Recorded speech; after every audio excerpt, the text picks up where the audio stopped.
So Quake 2 recently got a re-release, well, recent in terms of when the challenge first started, so who knows how recent that really is. Playing this game, I realized, wow, this game is pretty simple. I wonder if I can make this. And what Quake guy was a Quack guy. Why a Quack? I'm not really sure, I just feel like it's very apt. Hey everybody, my name is Keith, and I make games. So ever since I was a kid, I've been playing movement shooters, or as the Zoomers like to call them, boomer shooters. This might seem a little off topic, but bear with me. Did you know that Unreal Engine 5 wasn't the first Unreal Engine? I couldn't believe it myself. There were like 4 before it or something. Old school shooters used to package their games with their engines so that the player base could easily mod their games to extend the lifespan of the game well beyond its release. And well, that crazy idea is still going on today. Doom is still receiving dope as hell mods that shouldn't be overlooked. Huh? But why am I telling you all this? Well, when Keith was a baby, he was making deathmatch maps for Unreal Tournament, and it made Keith very happy. Now 15 or so years later, he makes incomplete games. So I guess my channel should probably be more accurately, Keith makes incomplete games. But hey, let's fix that. Let's make a boomer shooter that Fetus Keith would be very, very proud of. Alright, so what do we need to do? First we need to make a character, Quack guy. Next we need to make some guns, and lots of them. After we'll make some enemies, and then some pickups, some power-ups, and a scoring system, and a level. And also I gotta get this done in a month because I said so. Still with me? Alright, let's get started. I made a new Unreal Engine 5 project, opened up a first person template. Okay, game done. I then modeled out the character model, and well, I think it looks pretty cool. Is this what Power Fantasy looks like? No? Just me? Okay, well that's fine. I went ahead and used a first person pawn as my duck and deleted everything I didn't need. Now we can move on to my favorite part of any project, movement. The crazy thing about movement shooters is that, well, they have movement. And movement is pretty cool. I'm going to be taking stuff from all my favorite games so Quack Guy can be the best kind of guy and be the king of movement. This won't be a Quake ripoff without a bunny hop. I also added a double jump, a wall jump, a grapple hook, a grapple hook, and a slide.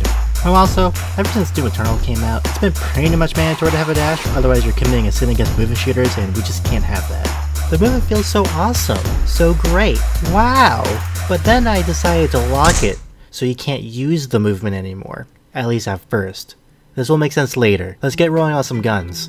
Something that really stuck with me over the years was something that I heard when I listened to Hugo Martin talk about Doom Eternal. He made the analogy that guns are the equivalent to the pieces in a chess game. The idea is that every gun will focus on a different function that will be integral to the combat. Yes, they all have the ability to kill, but they will be better at killing using different methods. With that concept in mind, we can really start laying the groundwork for the weapons. Pew, pew, pew, pew.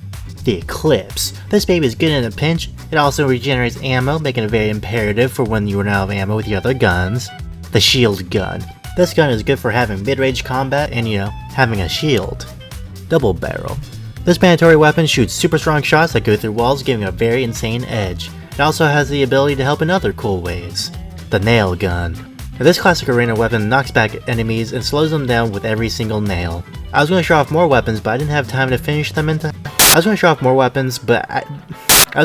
weapons, but they still need time in the oven. I'm midway through the month and there's still no sound effects and there's still no AI, so I went to go see if I can find some help. Hey. Hello. Do you want to, like, help our brother out?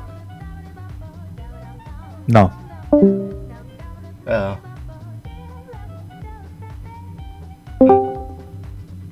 Alright, maybe for a few bucks.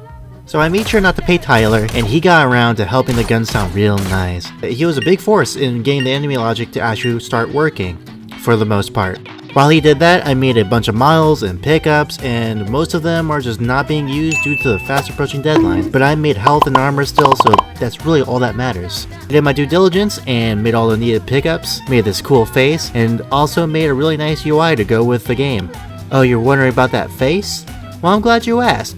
So one of my favorite power-ups in the game are the power eggs. Power eggs function in the same way power-ups would from Unreal, Quake, or Doom. I have eggs for mega damage, invincibility, speed, and my personal favorite, overcharge. I also have this red egg, but currently doesn't do anything, so you can speculate what it does in the comments. So the zombie was coming along pretty well, and... Wait, you didn't know this was a zombie? How's that? Spent a lot of time modeling some more enemies like the Lingerer, the Eye, Ball, Thingy, and the Dimensional Shambler. But sadly, this was all a big waste of time. It took a whole day just to rig and animate the zombie, and this is all I have to show for it. At least I have the eyeball ready to go, you know, whenever I need to open its mouth, because eyeballs have those. Anyway.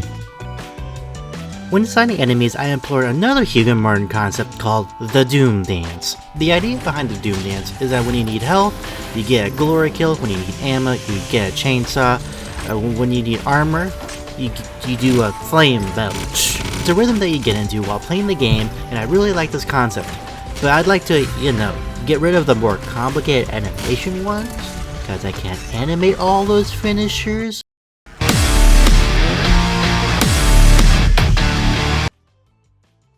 So, say hello to Fist. Punching stun enemies is my solution to the glory kill system so that I don't need to worry about making all those crazy animations. I just need this goofy animation. When stun enemies are punched, they will fly through the air as a projectile and dump a ton of health on the player. Instead of the pesky chainsaw to get ammo, you just pick it off the ground. My original idea was to use a chainsaw too, and I had this funny joke where I'd go, instead of the chainsaw, in my game, you use the chainsaw. Lastly, if you want armor, you destroy weak points, in this case, the zombies' heads, and it will drop armor. I call this a Quack dance. Having enemies is cool and all, but they are absolutely pointless without a level to battle in. So,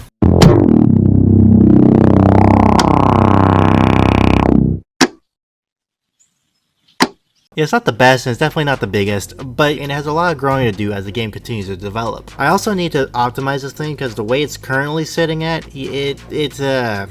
some people have a hard time playing it. What the It's just too intense for my PC is all. So now that the level is more or less done, I think now is a good time to bring up why I locked the abilities from earlier. Well, my friends, I like Call of Duty Zombies. What I like about zombies is that you start weak as shit, and you upgrade yourself throughout the match so that you can keep slaying zombies. So I'm going to do that. Tyler was a beautiful man and made a round system. I hooked it up to my level, made some new UI additions, and holy shit, we only have 5 days left. I made a point system like what you'd expect from zombies. Realized you get a ton of points with using the shotgun. Fixed that. Made it so that you can buy guns and buy doors, but you still need to buy your abilities. In Call of Duty, you upgrade by drinking soda. In my game, you upgrade by talking to creepy giant men. I don't want to talk too much about the hat men, but they show up randomly throughout the map with different items to sell. I made it so that they look at you. I made it so that they look at you. They look at you. What even is this? Okay, there we go. He's finally looking at you. I decided at this point I still wasn't done taking mechanics, so I employed another mechanic from another one of my favorite series. I made it so that you can upgrade your guns by using them. This becomes essential as my beautiful man Tyler made it so that zombies gain health as the game progresses. So you better get those damage numbers up or your life is going to be much harder. Also, they have alt fires to explore. They were made at like 9 PM on September 30th though, so they jank. But hey, they exist. The last thing I implemented was all the menus, and they work perfectly. Press any T. Any T did continue. What? And just like that, the month is over, and now it's on itch. So please check it out. It's a few hours late, but close enough. This is the hardest I worked on a game, and the first time I ever made a complete experience that I was completely proud of, even if the game is extremely small. Thanks to everyone for watching. This has been a crazy undertaking that I didn't really think was going to take as much effort as it did. It's not exactly a Quake ripoff as much as it's a Doom and Zombies baby, but you can still see the inspiration here and there.